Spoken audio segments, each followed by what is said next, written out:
од вегетацијата, како се доживувате себе си кога вака се присетувате на себе си, без разлика дали сте чај, дали сте дрво, на што вака ве асоцира дека ви е најприближно до вашата состојба или до вашиот карактер како растение? Што мислите? Океј, знаете зашто ве прашувам? Затоа што кога фантазираме како деца, не е забрането, напротив, Бог ни препорачува да сме како децата. И малку така да се радуваме и така да се однесуваме. Децата имаат бујна фантазија. И сега да ги прашаме, они ќе зборуваат и ќе кажат уште многу убави работи. А вас тешко ви одат обични детски работи. И јас сакам да излезете од маргините на вашиот ум и да не тежите веќе умствено и од преголемо животно искуство некој тежите. Така да за да не тежите, сакам да ве внесам во една друга сфера и затоа се овие работи кои што сакам на некој начин да поттикнам едно слободно изразување. Зошто ова ви го кажувам? Затоа што е важно како гледаме на себе си и многу пати гледаме на себе си како што ни е кажувано да гледаме на себе си. И тоа го примаме низ критика, го примаме преку воспитување, во општување со луѓето, со нашите генерации, со постарите генерации, со авторитетите кои што ни биле во нашиот живот. И многу пати тие авторитети знаеле да бидат насочени малку пооштро и покритички настроени, без да се свесни за последиците. Како да речеме некој татко кога му вика на синот, од тебе свирче не бива, нема да успееш багабонт. И навистина синот потоа станува багабонт. Или кога мајката и вика на керката, многу зборуваш керко, ако се омажиш ќе те вратат. И тоа се случува неретко. И икс други појави има од таков тип каде што таткото или мајката искажуваат одредени зборови врз детето и потоа тоа се манифестира во нивната животна приказна. Такви влијанија имаат и учителите, такви влијанија имаат сите околу, така речи, но исто така и другарчињата, односно со оние генерации, пријателите, роднините со кои што комуницираме, а неретко може да се слушнат и од нив такви зборови: ти си скржав, ти си ваков, ти си вол, ти си магаре, ти си себичњак, ти си ваков, ти си таков. И тоа се програми, зборови кои што стануваат дел од нашиот систем на верување и размислување, доколку го примиме тоа во нашето срце и доколку тоа остане, односно не го исчистиме од нас. Затоа многу сцени и многу такви проблеми може да се памтат кај некои луѓе. Една реченица некој ти кажал и тоа ти можеш да го паметиш 20 или 30 години бидејќи те заболело. Така да тоа станува болка, тоа станува белек, тоа станува етикета, тоа станува нешто кое што ти го усвојуваш како да е дел од тебе. А Бог гледа поинаку на нас. И сега во нашиот живот, предизвике и во христијанството, ние сите знаеме дека во Христос стануваме ново создание, но предизвик е како ќе продолжиме да се гледаме. Дали ќе се гледаме според начинот на кој што до сега се гледавме и се доживувавме себе си, или пак од Божја перспектива. Зошто е ова важно да го дефинираме? Бидејќи ако гледаме низ собствената перспектива, ќе гледаме низ нашите собствени очила кои што многу пати се или изгребани, или скршени, или црни. И така гледаме на себе си, на своето постоење, но така и тоа го рефлектираме врз другите луѓе околу нас и врз животните околности што не обкружуваат. Ако ние останеме во истата перцепција, тогаш нема да има промени. А Бог сака да не промени и затоа го читавме стихот кога зборувавме за преобразбата. Дозволете Бог да го промени вашето, да го преобрази вашето размислување. Да ве промени одвнатре. За да се случи таа промена одвнатре, потребно е вие тоа да го дозволите. А како ќе го дозволите?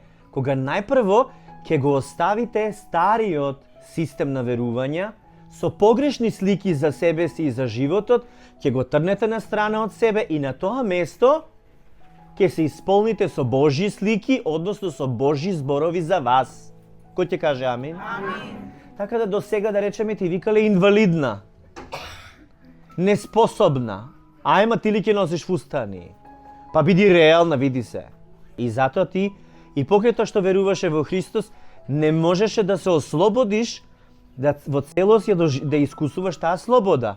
И што се случи? Нашата работа како пастор, соверник, што беше, на што се должеше? Да она ја усвои Божјата замисла за неизе, која е совршена замисла за добро, иднина и надеж. И Бог ја гледа не во скршена верзија, туку ја гледа во комплетираност преку Христос. И точно тоа она го прими и стана дел од низиниот систем на верувања и оние ограничувања што ги имаше со нозете во однос на чекорењата со сопнување и паѓања, не само што значително се намалија, туку ја изгубија својата сила. И покрај тоа што имаше слабост, зборувам за Верче, она не се фокусираше веќе на слабостите ќе паднам, туку се фокусираше на тоа дека ќе продолжам да одам, ќе одам по Божјиот пат и затоа втор пат е во Израел. Слава на Бога. Така да како пример го укажувам, вие можете да си се доживувате и понатаму како што досега си се доживувате. Некој од вас си се осеќа слаб во дадена област, не можам ова или она, или јас сум таков карактер, не се менувам. Тоа е ваше право и може да кажете 60 години јас вака сум, што сега јас не се менувам. Меѓутоа треба да знаете, од моментот кога сте во Христос, вие сте променети веќе. Само прашање до кој степен ќе дозволите Христос да се пројави низ вас. За Христос да се пројави низ вас, треба да ги тргнете комплексите, треба да ги тргнете сите тие внатрешни ограничувања и фокусот да ви биде во Него. Кога вие ќе се препуштите во Него, тогаш ќе му дозволите он да се изразува низ вас.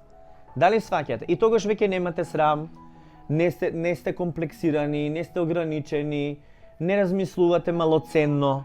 Напротив, вие станувате свесни дека сте Божји деца, благословени и во изобилието на Божјата благодат живеете. Така ли е? Амин. Затоа ова го објаснуваме и затоа асоцијативно одиме со символи, животно, растение и слично, за да започнете да размислувате на себе, да гледате интроспективно, значи да правите анализа внатрешна, да проценувате кај сте, ако сега си на едно ниво, може би трокираш на истото со години, може би Бог сака да те подигне на повисока лесвица, на нешто подлабоко и посуштински, за да го разбереш. Затоа тоа треба да си го дозволите и вие сте овде да го слушате Божиот глас, кој што треба да ви зборува и преку Словото, и преку местата каде што ги посетуваме. Но за да може да слушате, треба да сте растеретени од себе, од мислите за себе и од тие погрешни слики за себе, односно да станете богоцентрични, а не егоцентрични. Инаку егоцентризмот е како природна и нормална појава, но не е така, не треба да е така. И затоа е важно да се размислува како Бог гледа на нас. Така ли е? Што вели Бог за нас? Во Тит 3 глава 7 стих вели: не оправда затоа што ни е благонаклонет и сега можеме да се надеваме дека ќе добиеме вечен живот. Повтори, Јуле. Не оправда затоа што ни е благонаклонет и сега можеме да се надеваме дека ќе добиеме вечен живот. Значи, што ова значи? Што ова значи? Не оправда. Што значи да те оправда? Кога Бог те оправдува, тогаш зошто дозволуваш вина да те демне?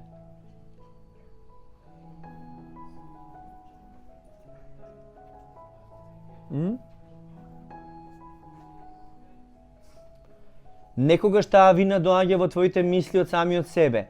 Некогаш доаѓа од устата на колегите, некогаш од устата на пријателите. Обвинување. Сте доживеале или не? Вас ви е тоа туѓо. Оти молчите некако, а? Не, Весна, ти не? Да? Океј, дали се разбираме? Но овдека вели не оправда, затоа што ни е благонаклонет и сега можеме да се надеваме дека ќе добиеме вечен живот. Едно од најболните нешта кои што човекот ги искусува во својот живот е отфрленоста. Чувство на отфрленост. А што значи тоа? Да имаш чувство дека не си сакан од брачниот другар, родителот, детето, како да си товар или вишок во семејството. Познато ли ви е тоа чувство? Пазете, тоа не мора да значи дека е реално. Некогаш ѓаволот го прави тоа сценарио да го имате таква представа да сте убедени дека тоа е вистина, всушност не е. Всушност не е така. И многу пати луѓето кога живеат во отфрленост, сакаат да бидат прифатени и започнуваат тоа да го избиваат на еден или друг начин, се борат. Меѓутоа, кога на крај ќе се изморат, се соочуваат со незадоволство, со песимизам, со една тага и така натаму. Исус беше совршен, така ли? Во него немаше грев, сепак беше отфрлен од луѓето. Така, презрен. Значи не беше прифатен од сите. Затоа и вие, ако сте совршени, мислите ќе ве прифатат? Не. Така да факт е дека не може да ги задоволите сите. Бог не ги задоволи затоа што луѓето се незадоволни. Но што е важно? Важно е дека прифаќањето на нас од Божја страна не е базирано на тоа што ние вршиме за него, туку е базирано на она што Исус го направи за нас. Амин. Но тогаш Бог, нашиот Спасител, ни покажа колку не сака и колку ни е благонаклонен кога не спаси, не затоа што со нашите постапки тоа го заслуживме, туку затоа што тој е милостив. Со силата на Светиот Дух не изми, не прероди и направи од нас нови суштества. Изобилно го излеа врз на Светиот Дух преку нашиот Спасител Исус Христос. Не оправда затоа што ни е благонаклонет и сега можеме да се надеваме дека ќе добиеме вечен живот. Сега во целост ни се откриваат стиховите од Тит, 3 глава, 4 до 7 стих. Значи Бог нас не избира да сме негови деца и не сака и сака да живееме со него. Каде? Во целата вечност, нели? Но вие сте одбрани и затоа има еден стих кој што вели: но вие сте одбрани луѓе, царско свештенство, свет народ, луѓе што му припаѓаат на Бог. Вие сте избрани за да им ја покажете на луѓето Божјата добрина, не човечката, Божјата добрина, зашто тој ве изведе од темнината и ве воведе во својата прекрасна светлина. Вие што порано не бевте сметани за народ, сега сте Божји народ. Вие над кој немаше кој да се сожали, сега добивте милост од Бога. 1 Петрово 2 глава 9 и 10 стих. Прекрасно, амин. Значи што е важно? Го прифативме Исус во нашето срце и неговата милост ја искусивме. Сега тоа треба да го доживееме во целост, односно да ја замениме нашата погрешна слика за себе си, искривената слика за себе си, со што? Со Божјата слика за нас, така ли е?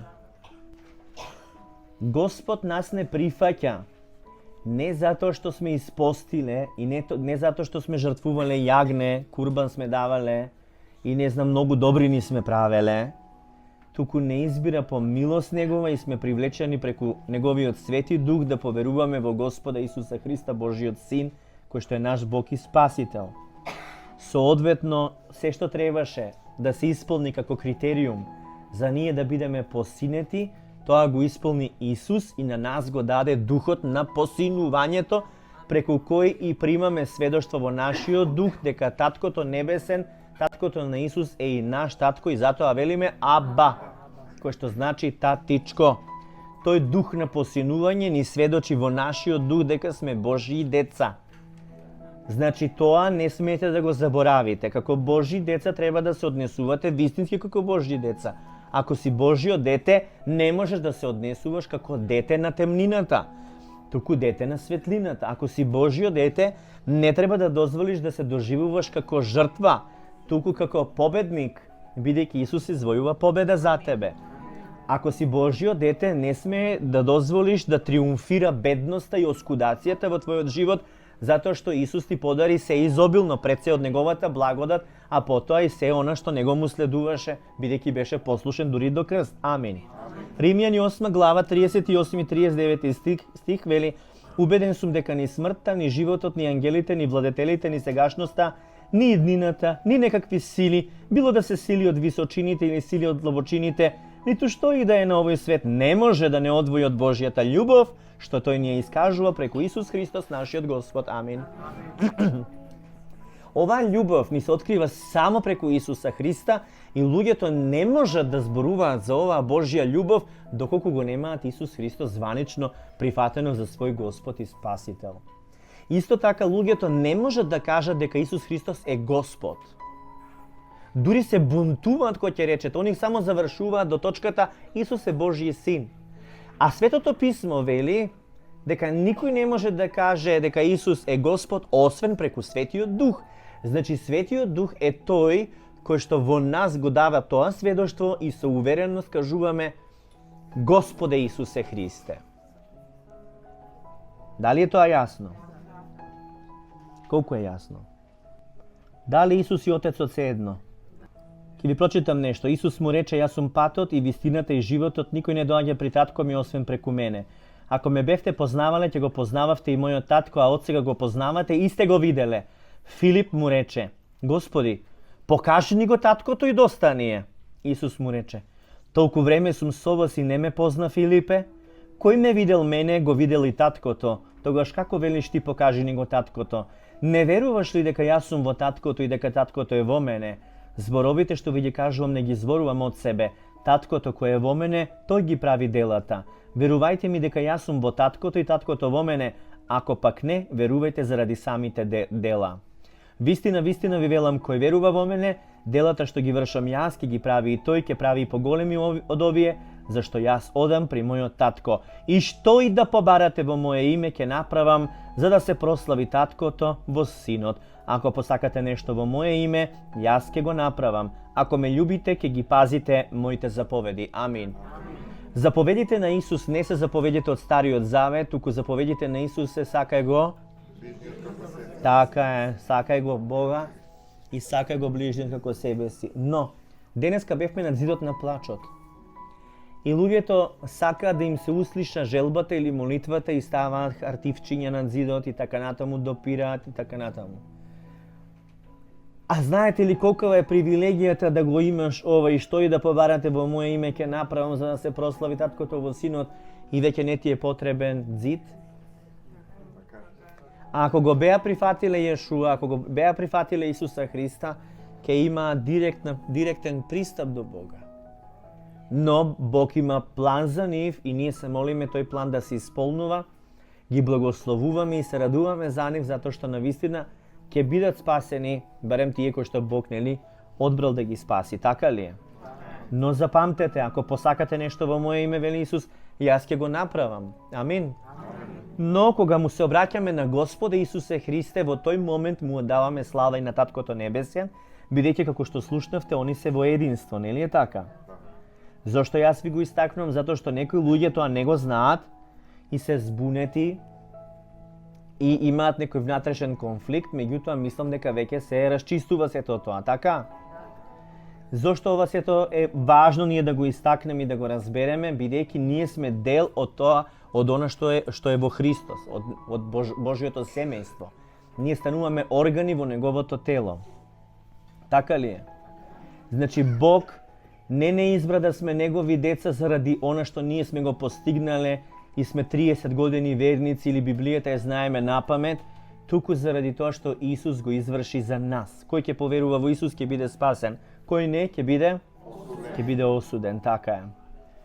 Значи ние е потребно да го тргнеме сето тоа кое што мислевме дека е дел од нас, да го отстраниме од себе си и да го прифатиме она што Бог го има за нас. Ако не се прифатиме себе си во онаа Божја верзија, Божја слика за нас, тогаш секогаш нешто ќе фали, нешто ќе недостасува. Дури кога ќе имате најголемите откровенија, кога Бог ви зборува или кога посетувате одредено место, се е убаво, ама уште малку, уште нешто. А тоа нешто сте вие. И тоа нешто е што вие ставате граници, вие ставате доза. Пример да речеме, вие можете цел бокал вака Господ го истура низ вас, ама вие полните само оваа една чашка и само толку пиете, а можете да пиете многу. Не бокал, туку извор на жива вода. Уште малку и светот повеќе нема да ме гледа, но вие ќе ме гледате и бидејќи јас живеам, ќе живеете и вие, вели Исус. Кога ќе дојде тој ден, ќе сватите дека јас сум едно со мојот татко. Вие сте едно со мене и јас сум едно со вас. Тој што ги прифаќа моите заповеди и ги исполнува, покажува дека ме сака. А секој што ме сака, ќе биде сакан и од мојот татко и од мене, и јас ќе му се објавам. Јован 14 глава 19 и 21 стих. Амин. Значи ти си во Христос, така ли е? И Христос е во тебе, така ли е? Како христијанин, не си веќе осамена овца или осамен остров, така? Туку си полуостров. Дел си од Христовото тело. Орган засебен, меѓутоа си поврзан со копното, како полуостров, ако зборуваме. Или ако си овца, си лутала ваму таму, сега конечно си прибрана, припитомена овчичка во Божјото стадо. Пак ќе кажам, како што секоја овца си има печат од кое трло е, од кое стадо е, така и ние сме запечатени со Светиот Дух за денот на избавувањето, а тоа е Духот на воскреснување, тоа е Светиот Дух. Амин. Значи, клучот за да се промени нашето чувство за припадност е осознавањето на фактот дека ние принадлежиме на Бог Отецот и на Божјото семејство, дека Тој нас не прима и не љуби безусловно. Значи, Бог нас не љуби. Бог ме љуби. Бог ме оправда. Бог ме направи Божјо дете. Така е. Јас сум член на Божјото семејство по милост на Бога. Ако ова уверување, ве слушате ме внимателно, ако ова уверување не го правите како умствена програма или автосугестија, да си го повторувате не, туку ако го усвоите како живот на вистина, како што сте усвоиле дека петок 13 е Баксус ден, пример, и тоа го тргнете и во тоа замените дека секој ден е Божји ден и вие примате Божји благослов, или овие што го кажавме, тогаш нема да ве фаќаат уроци. Нема да ве фаќаат клетви. Така ли е? Нема да ве фаќаат магии. Знаете ли кога ги фаќаат луѓето магии? Знаете ли кога духовно се слаби и кога ги фаќаат уроци, клетви, магиски дејства? Кога? Кога не се сврзани за Христос. Кога се сува прачка. Кога си накалемен на Христос и тече живот во тебе, животни сокови од самиот Христос низ тебе, тогаш плодноста тече низ тебе и што и да ти прават, дури да те режат и да те чепкат и да те корнат, ти си во Христос сврзан. И кога Бог е со тебе, нема ништо против тебе и тоа е твојата реалност. Но кога не си сврзан со Христос, а со мамон, кој што е демон на парите, или со светот кој што те обкружува и конзумира, кога наместо духовен стануваш карнален и телесен христијанин, кога наместо слово практикуваш пагански празници што наводно се христијански, како палење оган за бадник, или фарбање јајца, или одредени ситуации кои што се коледе, оние песните, или Халоуин кога правите, или 1 април, денот на шегата, односно лагата, или кога такви нешта ви се случуваат и се повеќе некако наместо во трлото да сте внатре во стадото, се повеќе сте надвор, вие сами отварате врата во вашиот живот да ве напаѓа непријателот. Така да вие сте тогаш духовно слаби и подложни на сето она кое што не е Божјо. За да знаете дека сте заштитени, дека сте во Христос, вие имате припадност. И затоа велам да чувствуваш дека припаѓаш на Божјото семејство, првиот момент е припадност во црква. И тогаш ти си покриен под Божјата мантија или под Божјото помазание. И помазанието што тече одгоре, од Бога директно преку главата кон телото, допира до сите органи и тоа помазание се манифестира во твојот живот. И пример, да речеме, си бил христијанин, меѓутоа просечно онака си функционирал во некоја црква, ма наеднаш влегуваш во една црква што се вика Блага вест, која што Бог ја благословил, да речеме, да действува со пророчка служба, со славење, и исто така исцелителна служба со ослободување од демони. И почнува помазанието да тече низ тебе. И ти не знаеш тоа дури што значи. Меѓутоа, во даден момент се наоѓаш негде на улица и слично, наеднаш се случува да се пројави од тебе помазани, ставаш раце на некој што му се слошило на автобуска станица, човекот так станува исцелен, ти му кажуваш за Исус и продолжуваш. И така почнуваш да действуваш во служба во која што не си ни се надевал, ниту пак си очекувал, а почнува веќе да работи низ тебе таа Божја сила. Амин. Тоа е чудесно. Сега јас зборувам за црква која што ја знам, а за други цркви не знам. Значи, секој си е, нели, секоја си има свој дар и свој повик. Некој се само во евангелизација, некој се само во поучување, значи има различни, сите треба да се служиме меѓусебно. И сега колку пасторите комуницираат е друго прашање. Но сакам да кажам, ако припаѓате вие во Божјо семејство, матично, како што имате матичен лекар, кој што познава историја на болести, етиологија и слично, и ве води во текот, нели, како семеен лекар и слично, и он го води сето тоа како фајлови се има, така и во црквата. Се има матична црква и во таа матична црква се поминува заедно. И проблеми, и радости, и благослови заедно се крепиме и со верата во Бога одиме напред во победнички живот по милост Божја. Амин. И тоа помазание работи во таа црква каде што си. Ако си во друга црква, да речеме, друго помазание, пак доаѓа од Бога, меѓутоа секогаш е различно. Некаде има многу повеќе изразување на знаци и чуда. Има и такво, значи такви цркви силни. Има, слава на Бога, нека ги има, нека растат. И затоа е важно да припаѓаш во жива црква, која што значи црква на новородени луѓе, каде што луѓето искусиле трансформација, односно преобразба, и живеат во тој нов живот што е подарок од Бога.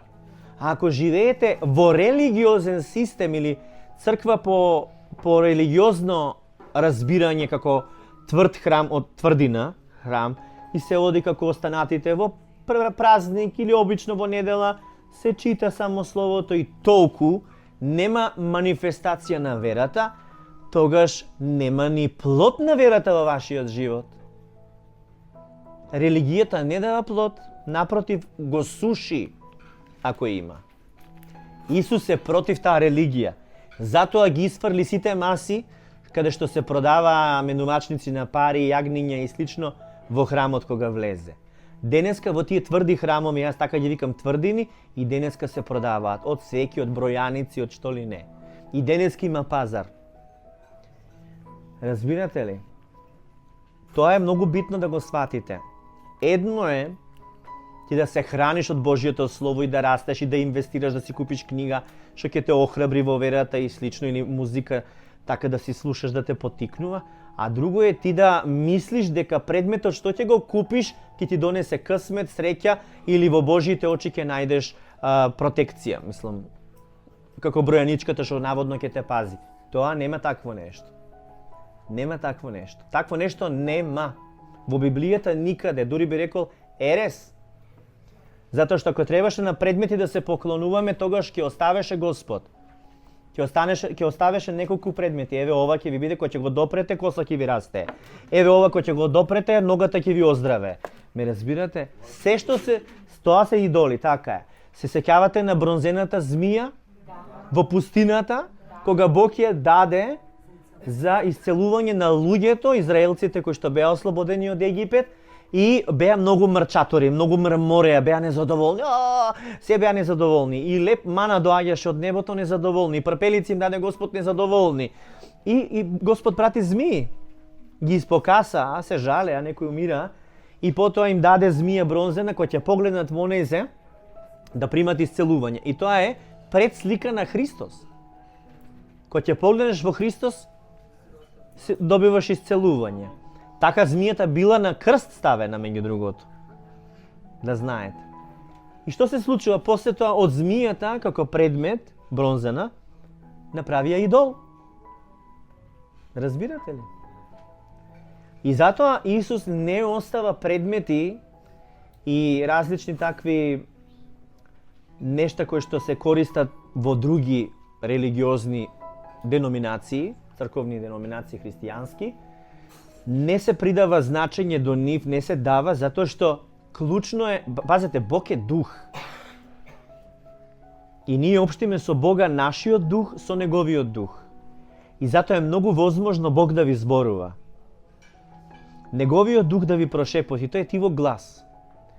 И јас сум сигурен дека ви прошепотил, меѓутоа не сте разликувале дали вие си кажале нешто или Бог ви кажал нешто. За да можете да го слушате подобро, за да го слушате појасно неговиот глас, потребно е малку повеќе да пребивате во неговото спокојство, во неговата шабат или починка, саботна починка. Шабат значи сабота. Тоа е шабатот, седмиот ден. Тоа е седмиот ден во седмицата. Првиот ден е недела. Еве, денеска е недела, сите работат. Разбирате? Така да, но во Стариот Завет е едно саботата. Во Новиот Завет саботата е Христос. Разбирате ли? Така да има и некои христијански деноминации кои што се држат се уште за саботата. А Христос е веќе саботата, така да во него наоѓаме целосна починка. И шабат ние може да имаме и понеделник, и среда, бидејќи сме во Христос. И не сме веќе под законот. Но за да може тоа сето да стане дел од нас, потребно е старото да го тргнеме. Видете, турско кафе пиете, нели? Па кога ќе го испиете турското кафе, останува талок, така ли е? Сега сакате ново кафе да си сварите, така? Дали ќе стварите ново кафе на стариот талок? Не. Па нормално дека не. Ќе го измиете и ќе си ставите ново кафенце, така ли? Значи стариот талок го тргате. Затоа Исус кажува, ново вино во нови мевови, не во стари, бидејќи штета се прави. Затоа доаѓате до една раскрсница. И тука Чичко пастор сака да ви објасни дека на оваа раскрсница имате два патишта. Едниот е тесен пат што води само кон Христос и спасението, а другиот е широк пат кој што сите го прават. И сите мислат дека правилно прават. И тука е Дедо Мразот, тука се елките, јајцињата, паричките што се ставаат за бадник, оганче, се, црвено конче за баба Марта, за Мартов ден. Не знам веќе што не, или амајли од цветци мошти да се носат. Ако вие имате директна врска со Бог Таткото, која што е возможена преку Христос, вие нема да имате потреба од сето ова. А луѓето што се неуверени дека се во Бога, ниф им треба нешто. За да ги увери, во Бога сум. И тоа е памукче, тоа е светена водиче, тоа е ова, тоа е оно, тоа се ситници, некои работи, но им придаваат волшебно значење. И фокусот не е во Бога, туку е во предметчето, дека ќе те спаси памучето. Сметам дека не треба да сте робови на сето тоа. Едно е сувенир и спомен, меѓутоа кога го давате, ако им однесете, да речеме, на луѓето свеќи, они веднаш ќе се врзат за суеверието, за мистицизмот, за традицијата, ама за живиот Христос нема да се фатат. Затоа велам, за да се фатат за живиот Христос, крвчето. Еве, на овој крст Исус умре за тебе. Ти го давам како спомене до Иерусалим и да ти посведочам дека он е жив. Он воскресна. Бев, видов, дојдов и ти велам, поверувај во него и биди спасен. По милост Божја. Значи, ве охрабрувам во тоа, затоа што вие сте тука дојдени и кога ќе се вратите не за да молчите, туку за да однесете нешто. А тоа е пред се радосната вест дека Господ сите ги љуби и ако давате нешто, дајте им уз тоа, така ќе го прифатат најлесно без бариера и проблеми. Но, пак ќе ви кажам, за да се појавите пред другите луѓе, дали Америка, дали Словенија, дали Хрватска или каде и да сте, вие треба да сватите дека вие сте отворена Библија. Како ќе бидете отворена Библија ако мрчите или сте незадоволни од живота? Ме разбирате? Како ќе бидете отворена книга која што сведочи за Христос, отворена Библија, ако вие изразувате аспекти на старата личност која што се самомрази? кој што ужива да се самокритикува и толку се навикнал да се самокритикува, што го критикува секој човек што ќе го сретне, од државата, од власт, од председателот до чистачот во одредена установа. Како тогаш сте отворена Библија, кажете ми, да бидеме искрени. Ете, јас за тоа зборувам. Како ќе сте отворена Библија ако кажете, ма иди бре у... Дали е тоа отворена Библија? Дали Исус така правеше? Дали Исус се коцкаше, одеше по обложувалници? Дали лажеше? Дали правеше... Кој ќе помине некоја девојка? Не, нели? Не беше така, нели? Затоа јас морам да ве соочам со ова. Затоа што да го познаваш Бог значи дека си трансформиран човек, не си истиот.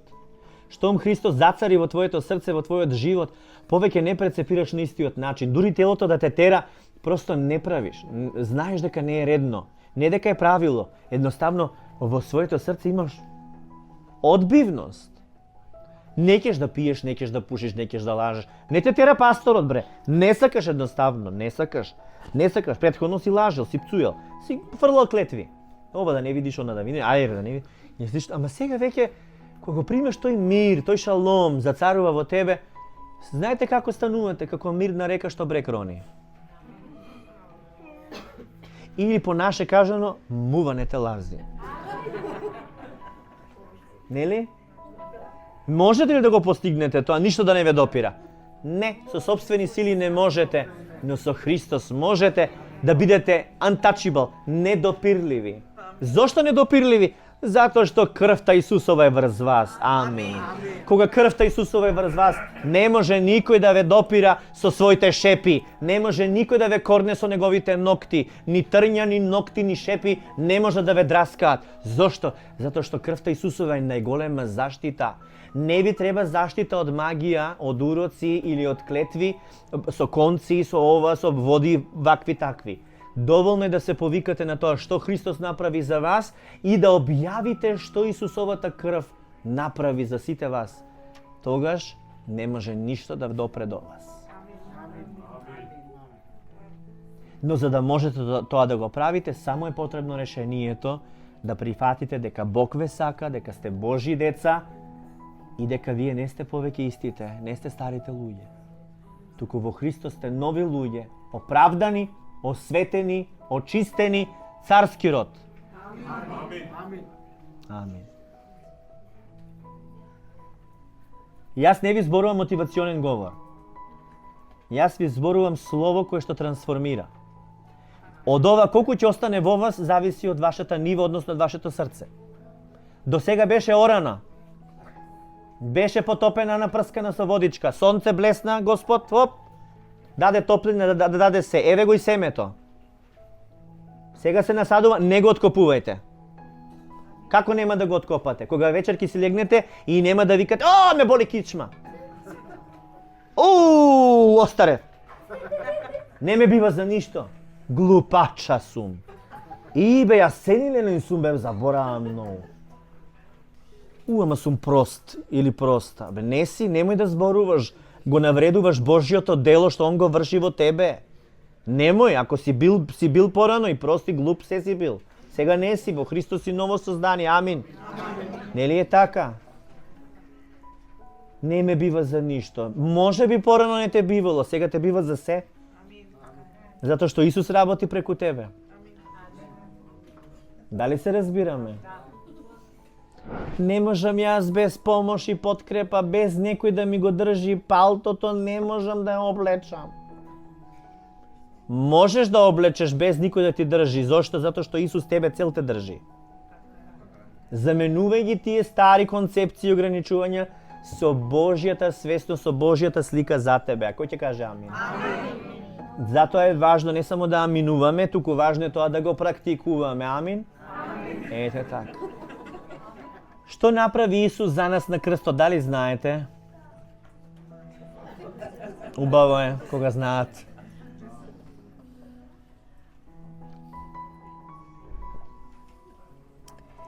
Исус пред се го победи ѓаволот во пустината, се сеќавате?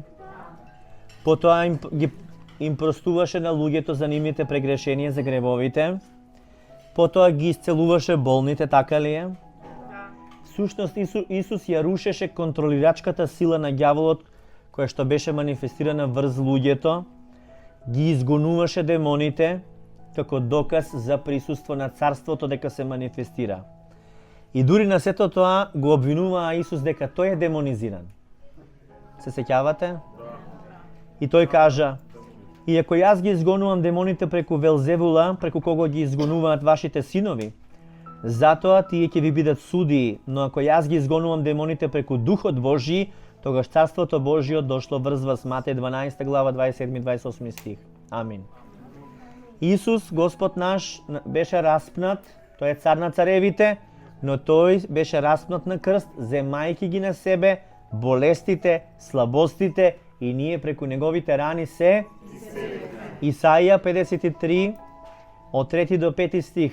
Беше презрен, отфрлен од луѓето, човек на болката, свикнат на страдањата, од кого секој го отстранува лицето.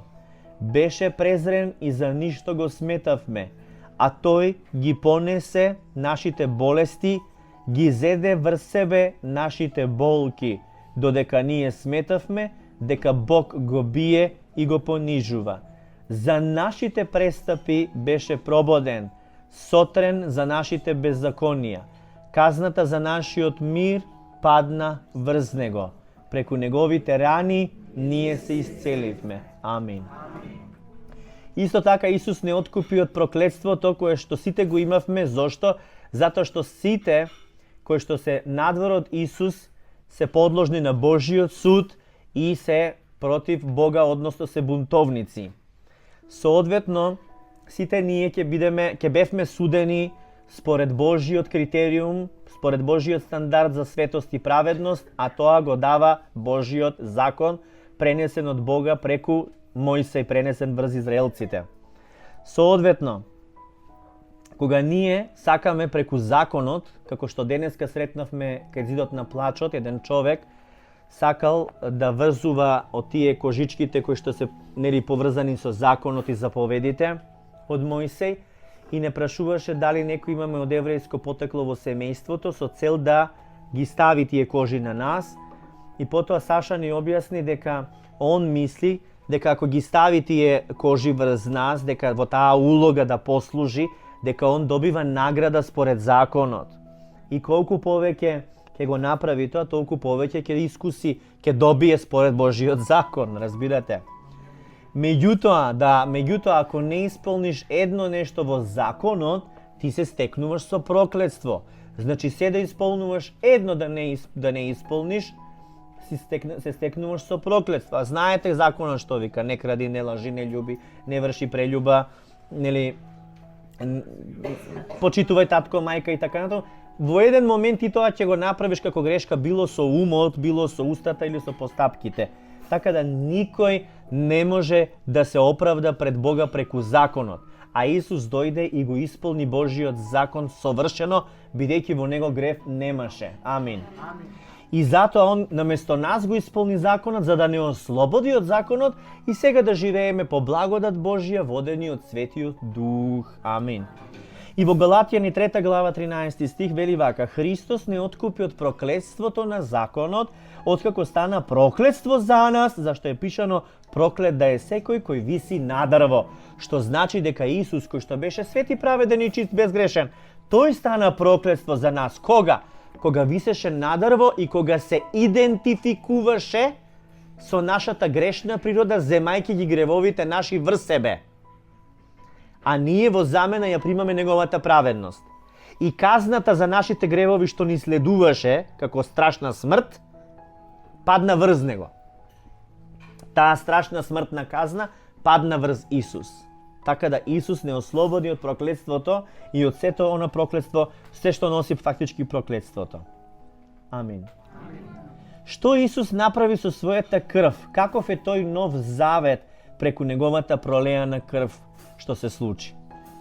Во Евреите 9 глава пишува од 11 до 14 стих следното. Слушате внимателно, бидејќи ова е за испрашување.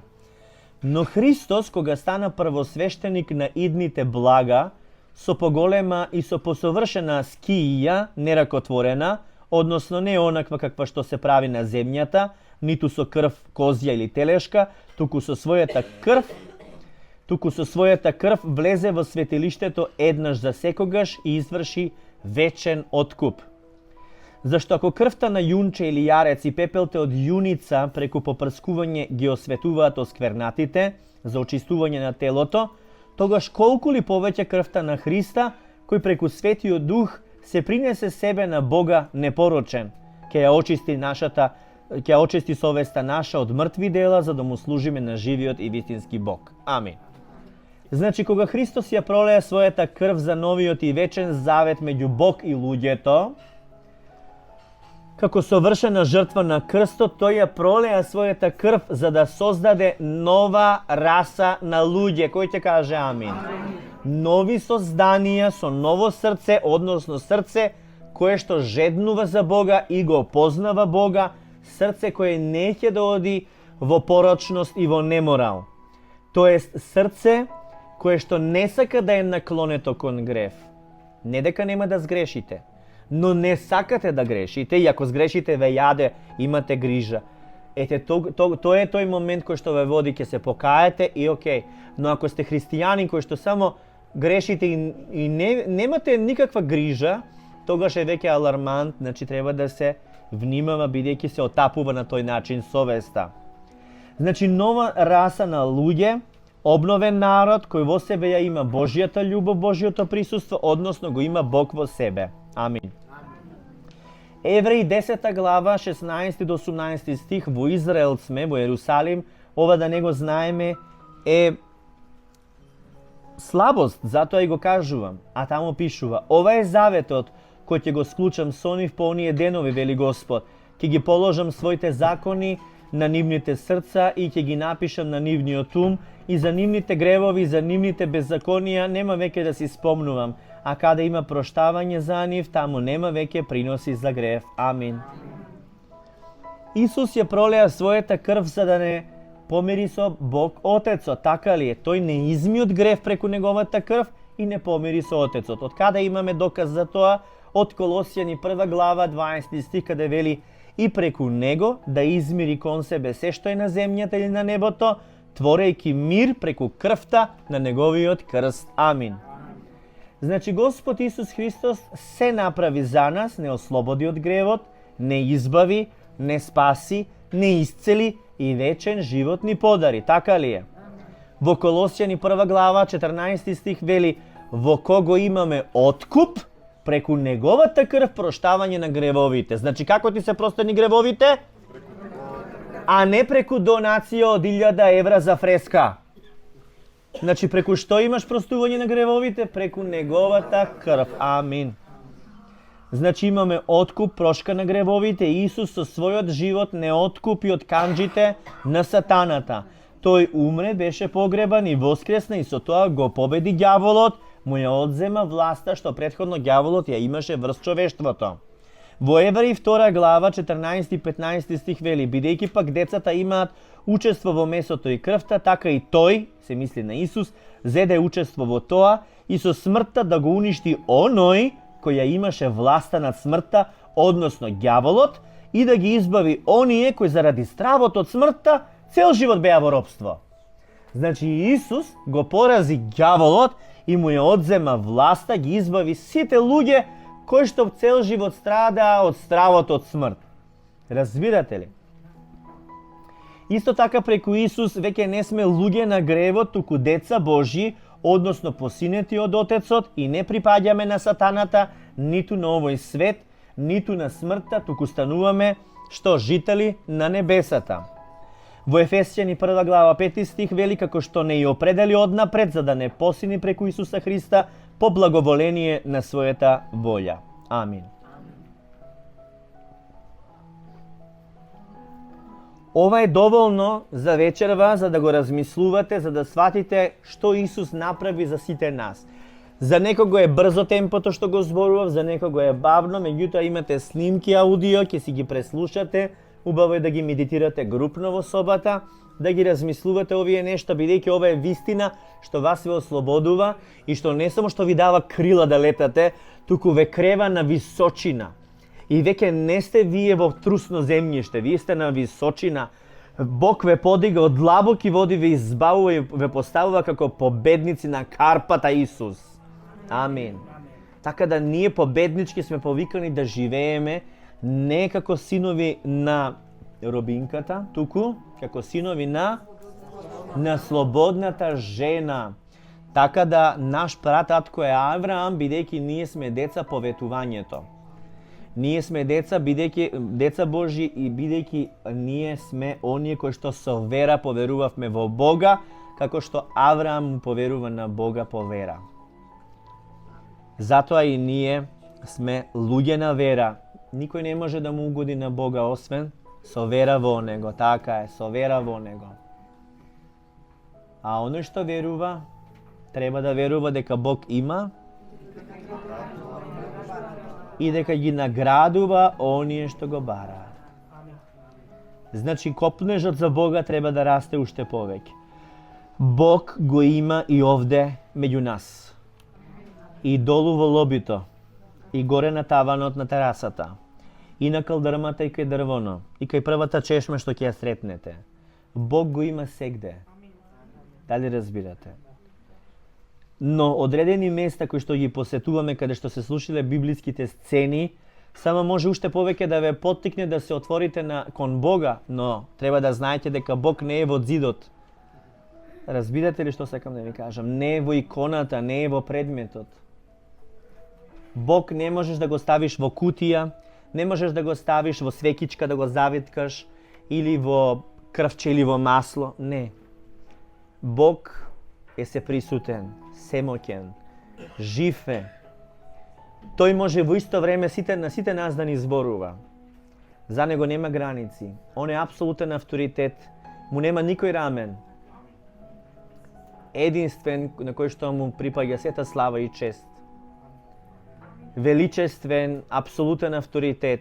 Го познаваме преку Исуса Христа, кој што ја има сета власт која што му е дадена, сета власт и од небото и од земјата. Се е во рацете на Исус. Ако сме во Исус, сме на страната на победата и тогаш победнички живееме и тогаш непријателот колку и да сака да не поразува, не може.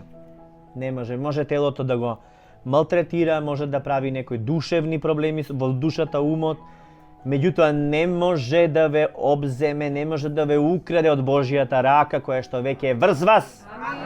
По милост на Бога. Така е. Но важно е оваа вистина да се живее храбро, смело, со Светото Писмо. Слушајте го Светото Писмо, доаѓа верата во вас. Затоа што од слушање на Божјото Слово доаѓа верата, не од приказки, легенди, не од приказни, не од верзии вакви, такви, од легенди или од традиција. Традицијата Исус на традицијата одговори со друго. Одговори со револуционерен израз на тоа како треба да му се служи на Бога. Се што беше во Стариот Завет беше најава или предслика за она што ќе следува. Уште од самиот момент кога Авраам требаше да го жртвува Исак на гората, тоа беше сликата објавена Божиот план, што планира Бог, како планира сушност да го спаси човештвото.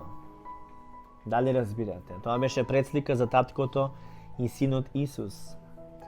И јагнето што се даде за нашите гревови е самиот Исус.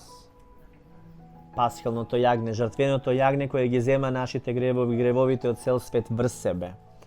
Ако е така, тогаш не ги носете гревовите со себе, предајте ги на Божји раце, предајте ги на Исус на крстот и нека тоа заврши и вашиот страв, и вашата агонија, и вашата неизвестност, и вашите мани и слабости, предајте ги. Не ви припаѓа тоа веќе, не се навраќате на грешките, не размислувајте веќе на пропустите, простете си, простете на другите, побарете си прошка од Бога, која што веќе обезбеди таа да ја искусите во себе си. Бидејќи знаете дека Бог ви прости, ама дали тоа го искусувате во себе си е друго прашање. Ако јас знам дека сум опростен и дека сум оправден, тогаш не одам со свената глава, туку одам уверено напред. уверено напред, не препотентно, арогантно, туку смело, храбро, нема што да се срамам. Мојот срам Исус го зема. Исус стана срам наместо мене. Исус беше отфрлен наместо мене за јас да бидам прифатен. Исус беше обвинет наместо мене, затоа јас нема да бидам во вина. Нели е така? Затоа е време да ги пуштите конците во Божји раце, он да движи се во вашиот живот и вашиот бизнис, и односите со вашите деца, зетовци, снаи, внуци, и вашите роднини, вашите родители, се во Божји раце. Амин. Затоа што немате контрола, луѓе, и да пробувате да имате контрола, само ќе се истоштите или некој добрите намери ќе ви ги свати како да се терористички влијанија. Или пак од друга страна, вие ќе се изморите од тоа да бидете дежурен советодавач на овој, на оној, на оној. Едноставно препуштате се во Божји раце. Најдобро што можете да направите е да се молите за луѓето, да поверуваат во Христос и да ги благословувате постојано, дури кога се слаби, да ги благословувате како што би можело Бог да ги гледа, да ги направи. Во животот успеваат луѓето во кого верува некој. Ако во твојот живот имаш некој што верува во тебе дека ќе те биде, тоа ти е како ветар во грбот, ти дава сила и подстек да продолжиш напред. Некогаш тоа е жената кон мажот. На некој начин му дава поттик да оди напред. Некогаш тоа е мажот кон жената. Некогаш тоа е мајката кон синот или мајката кон ќерката или таткото. Меѓутоа, тоа секогаш е Бог. Затоа што луѓето некогаш ги има, некогаш не, некогаш се во таа улога, некогаш не, променливи се, ама Бог е верен и вечен и совршен. И тој е многу повеќе ни дава од она што можеме да замислиме. Тој ни дава постојано ветар у леđа, постојано не бодри да одиме напред по пат што не го гледаме, но треба да го одиме со вера. Тој е пат истапкан од страна на Исус, но се чекори со вера, не со физичките очи. Газиш на пат, не гледаш дека има, мислиш дека ќе пропаднеш, но точно кога газиш, Бог ти отвара пат. И некогаш тоа го доживуваме како да газиме на вода, врз езерото како што Исус газеше. Така да Бог не повикува да газиме надприродно во овој живот, а не базирајќи на себе си, на нашиот разум, на нашите сетила, на нашите перцепции, на нашите анализи и логистики. Не подпирајте се врз својот разум, вели Словото Божјо. Замислете. Не подпирајте се врз собствениот разум. Тогаш зошто ни е разумот? За да дозволиме Божите зборови да станат наши мисли.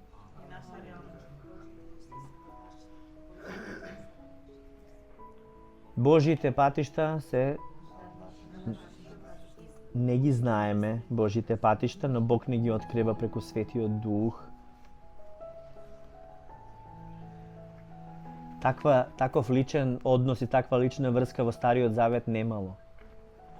А преку Исус тоа ни е овозможено. Во Стариот Завет требало да се обратиш кај свештеникот во храмот, па он да се застапува за тебе. А во Новиот Завет прво свештеникот е Исус и он се застапува за тебе. И затоа Исус вели што и да побарате од Отецот во моје име, ќе добиете. Амин. Вечерва е тој момент да побарате од Бога, да размислите на Евреи 9 глава, па и 10 од динамичен превод и да побарате од Бога визија за вашиот живот, за тоа како можете да служите на Бога, како можете да ве употреби. Барете го само, дури само неговото присуство да го побарате. Знам дека сте уморни, ви клапнуваат очите и главата и сето тоа ми е јасно. Меѓутоа, точно сега е погодното време за да побарате водство од Бога и релација со Него, бидејќи умот ви е поуморен и нема многу да прави кочници и бариери. Да знаете. Нели е така? Инаку многу мисли умот, знаете, кога ќе почне горе долу тоа што го некако што го имав на срце за да го споделам со вас, мислам дека веќе е споделено.